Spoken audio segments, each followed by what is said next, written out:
Alright everyone, now we need to talk about the war on eggs, actually. Of course, the Biden administration having culled 100 million chickens or something like that led to higher egg prices, leading to literal egg rationing at the moment. There are ways to circumvent this, of course. You can go to multiple stores, you can always, have your whole family with you and your friends, and you can have an egg party, I suppose. There is no actual shortage of eggs. What they're doing is trying to remove protein from the public.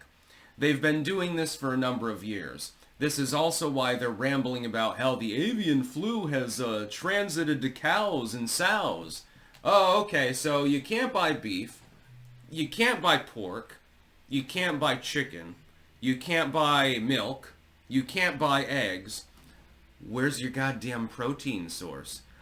Eat the bugs. Oh, wait, that's where you're going to get your protein from. It's their whole goal. These people have been doing this for a long time. The fact is that whatever disease was infecting chickens there is not generally transmissible to humans. This is, by the way, not medical disinformation, YouTube. This is canonical. There have been, like, 2 fucking cases of avian flu being transmitted to humans through consuming food. It's being completely overblown, and there's a reason that it's being completely overblown. The fact is that unless it mutates further, it's generally not going to be a problem. The thing is that they've killed 100 million birds for literally no good reason. It's like during the outbreak of the last epidemic that we shall not name. Do you remember when the Danish, who supply all of the mink fur or something like that, they culled all the animals? They killed every single one of them, millions of them. They dumped them in an open pit. Really a great way, by the way, to stop the spread of contagion. To the point where when they were rotting, they actually upended the earth that was buried on top of them because of the release of death gas. Kinda morbid. Wish I had footage of it. I don't think that any footage of it exists. If somebody can hook me up, definitely let me know. I would love to see the earth burping up millions of dead minks. That would make my day. But seriously, the response to some of these things that are going on in the epidemiological sense does not always fully make sense. It makes sense to try to educate the public, for example. It makes sense to tell people it's a good idea to wash your hands, especially after you go to the bathroom, especially if you're working in the food industry. I have seen food workers not do this. That's a little bit of a problem. I wonder why norovirus spread so easily. Enterovirus and stuff like that. But, and by the way, I'm still feeling the after effects of whatever weird virus I got before at this moment. That's why I'm coughing a little bit more. If I'm a little bit throaty, I got some sort of head cold, and it went straight to the lungs.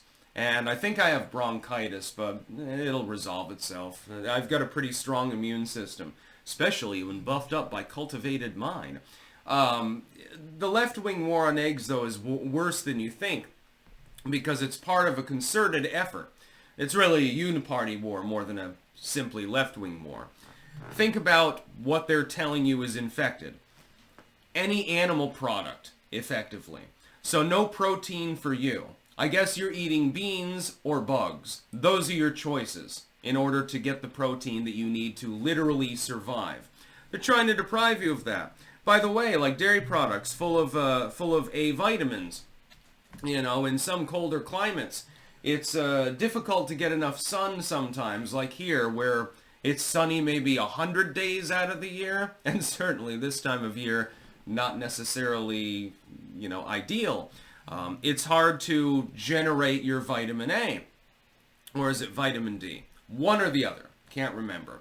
Again, I have a fairly good grasp of herbal knowledge and health, but sometimes you have a Biden moment.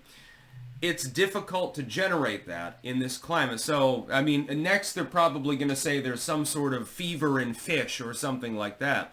Literally, there's an article today about canned tuna and botulism. even though there were only a couple of cases of actual botulism in the canned tuna. We'll be talking about that too in a separate video. That'll be the new tech exclusive of the day. Botulism is my old enemy. I got paranoid about that as a kid. I was reading a health book. This is from '94 or something like that. This is the health book that I refer to sometimes when I'm talking about Fauci and the AIDS epidemic.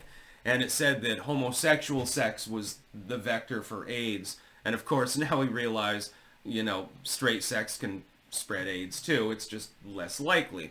Unless she's on the rag, then there's a little bit of a problem. But it had botulism in it. And I read the symptoms. I'm like, oh God, if you eat certain canned foods, your face will start sagging and shit like that. That sounds terrifying. You have to be on an iron lung. Sounds terrifying. For several years afterwards, I wouldn't eat from a can that had even the slightest indentation in it because I was paranoid about botulism. Yeah, I was a little bit of a germaphobe at the moment. But with regards to nutrition, eggs are healthy for you.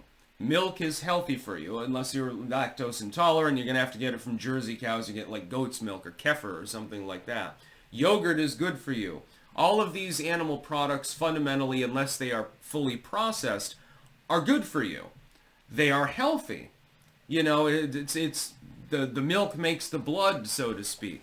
Very sanguine in some ways. And so they're trying to deprive you of that to make you weak and servile. They want you to exist on a diet of iceberg lettuce, I guess. Well, good luck with that. You're going to need to grow an awful lot of lettuce. That's about all. Peace out.